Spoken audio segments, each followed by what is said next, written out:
knows Captain LeBar knows that he spends a lot of time in his room. But it's not really a room. It's more of a shrine to his wife Angie, who bears an uncanny resemblance to Morgan Fairchild. Through the use of a hidden camera, we are glad to tell you that we are finally able to show you what Captain LeBar does in his room.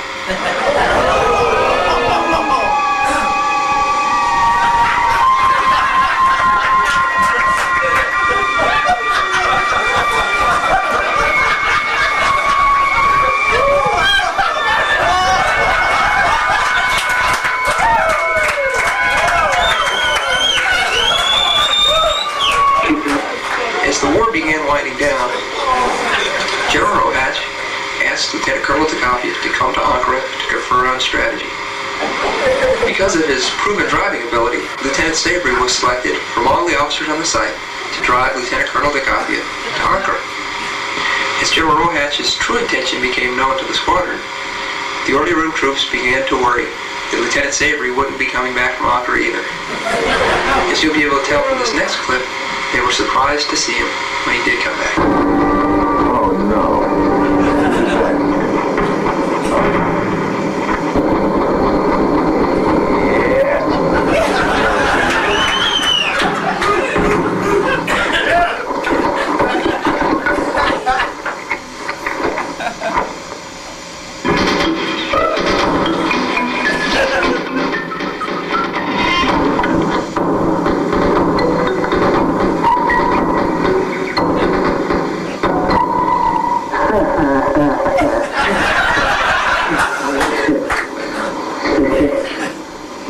Well, we didn't think he was coming back, you know.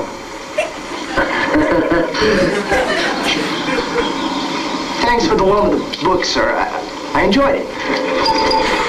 As the ship Valley sailed on, Captain LeBar continued to try to take care of his loaders and please his supervisor. But as you'll see from this next footage, the two tasks were not always easy to accomplish. Easy, boy, easy. It's murder down here. Can't we take our shirts off? Sure, take them off. Kennedy, get Mannion here. Go on, take your shirts off. Thank you, sir.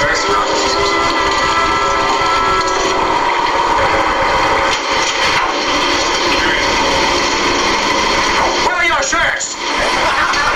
Where are your shirts? Shut up! Answer me, where are your shirts? Get those shirts on and be quick about it. I'm sorry, put your shirts on. Just 1 minute, mister. That is the rankest piece of insubordination I ever seen. You've been getting pretty smart lately, yeah? But this time you have gone too far. And I'm making you a little promise. I am never going to forget this. Lieutenant Sabry, meanwhile, was having a difficult time fighting the crowds downtown while he looked for good deals on rugs, leather jackets, and meerschaum pipes.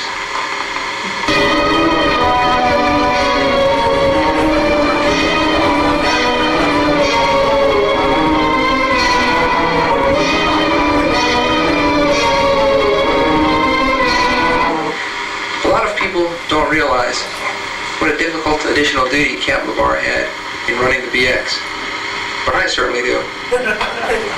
It's really tough to watch those NCOs unload that truck after a grueling BX run down Asia. As you'll see from this reenactment, Captain LeBar was always willing to help out with the paperwork. Some dry stores, 1 gross dungarees, 20 cartons toothpaste, 1/4 ton frozen food, fresh fruit if available. Scratch that. As the end of the year approached, the squadron's BAS policy became a hot issue. The commander went on leave, and the officers struggled to determine what the headquarters policy on BAS was. Lieutenant Sabry and Captain LeBar were always supportive of whoever was in charge of the squadron, as witnessed by this exchange concerning the vote on the BAS policy. I know how I'm going to vote. Headquarters has its problems, and we have ours.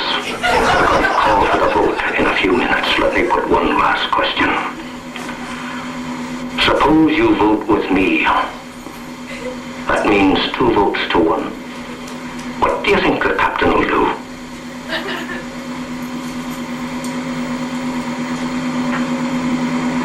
I don't know. You know all right. It'll stick in his craw. He'll never accept it. We don't know that. I tell you he won't.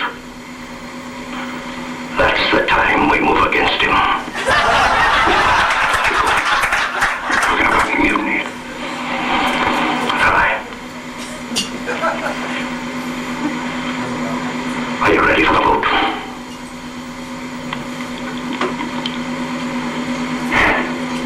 Yes. I'm ready for the vote. The question I know a lot of you have concerning Lieutenant Savory is why does he spend so much time in the pay cage? Well, I'm glad to say that through careful research, we've been able to answer that question. This country, you gotta make the money first. Then when you get the money, you get the power. Then when you get the power, then you get the war. There are 2 things that Lieutenant Savory will take with him as he leaves Bali. He's picked up a slight Turkish accent, and he has developed a unique leadership style.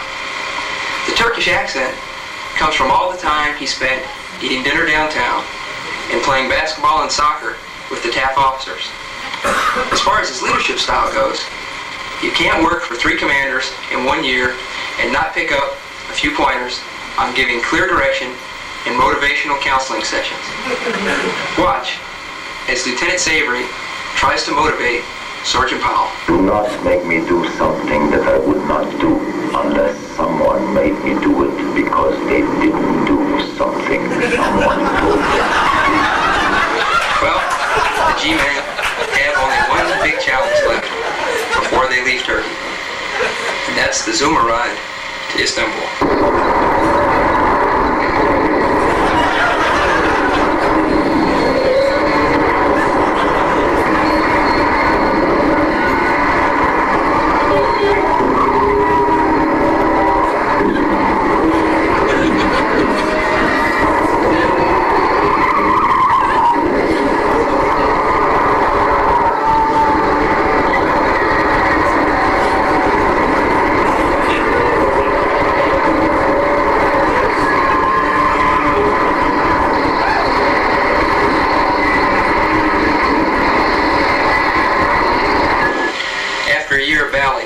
Even that shouldn't be too difficult.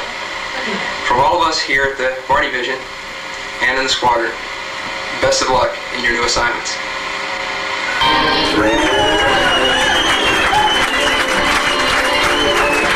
Around in our camp, countries at war, and that's what this place was. You know, everybody jokes about Firebase Valley.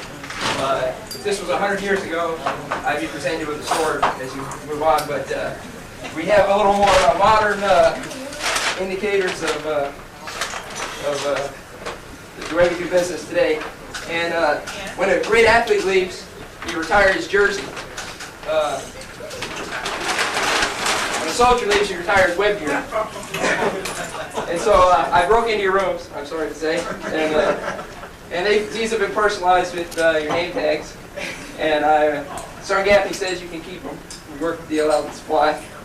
And, there you go.